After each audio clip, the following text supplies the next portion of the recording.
Dans ton Automoto Express ce vendredi 8 mars, la Porsche 928 Nardone arrive bientôt, Dorian Pin s'offre une première victoire en F1 Academy, cette Dodge Challenger cache un gros secret, des investissements colossaux pour Stellantis en Amérique du Sud et Rivian présente deux nouveaux modèles. Automoto Express, c'est parti!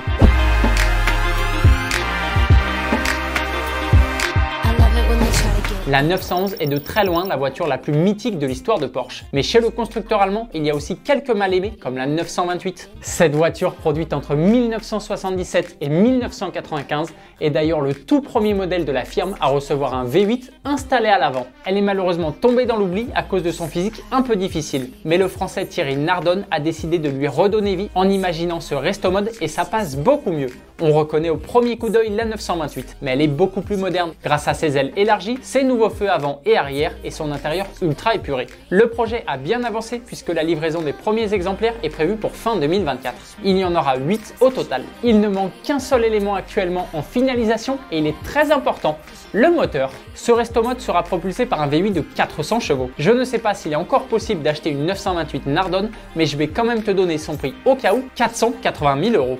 C'est forcément le sujet de la question du jour. Comment trouves-tu ce resto mode de Porsche 928? Dis-nous tout dans les commentaires.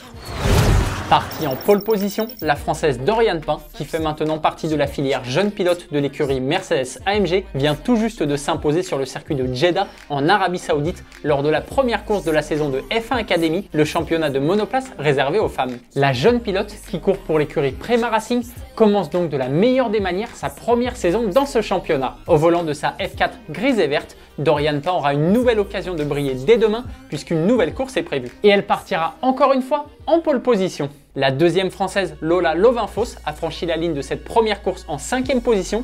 Lia Bloch, fille de Ken Bloch, n'a pas terminé la course.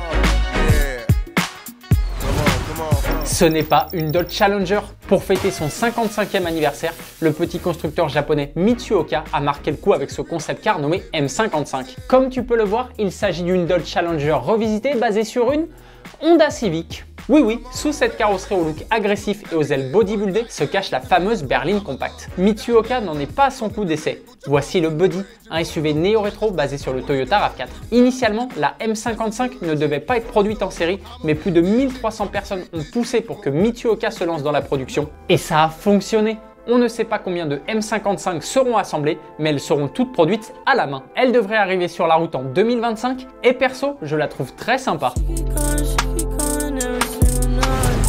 Entre 2025 et 2030, le groupe Stellantis, né de la fusion de PSA et Fiat Chrysler Automobile, va investir plus de 5,6 milliards d'euros en Amérique du Sud. Cet investissement sera tout simplement le plus important jamais réalisé dans cette partie du globe pour le secteur automobile. Tout cet argent doit servir au lancement de 40 nouveaux véhicules d'ici la fin de la décennie. Ce qui est intéressant, c'est que cet investissement ne servira pas uniquement à fabriquer des voitures 100% électriques. Le groupe mise aussi encore sur le thermique, mais alimenté par du biocarburant utilisant 100% d'éthanol. Le but pour Stellantis est de décarboner son industrie, mais aussi et surtout de rester leader dans cette partie du monde. L'an dernier, au Brésil, en Argentine et au Chili, les ventes totales du groupe étaient de quasiment 880 000 véhicules.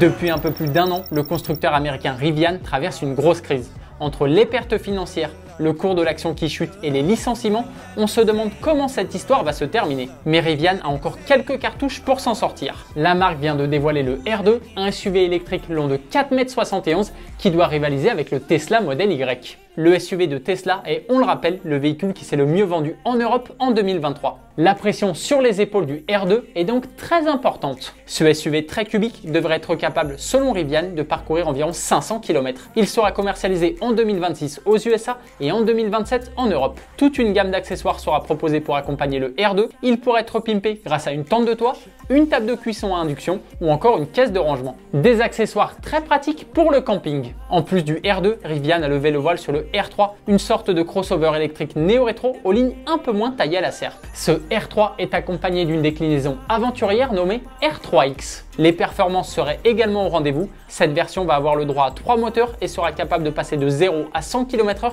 en à peine 3 secondes. Elle est en plus typée pour faire du rallye et je suis d'accord avec toi, elle ressemble beaucoup à la Golf 2 en version country. Il faudra malheureusement attendre encore quelques mois pour en savoir plus. Les R3 et R3X ne sont pas attendus avant 2027. Automoto Express c'est malheureusement déjà terminé pour aujourd'hui et pour cette semaine. Je te donne rendez-vous dimanche à 10h05 sur TF1 pour Automoto et lundi pour un nouvel épisode d'Automoto Express. Bon week-end, allez ciao!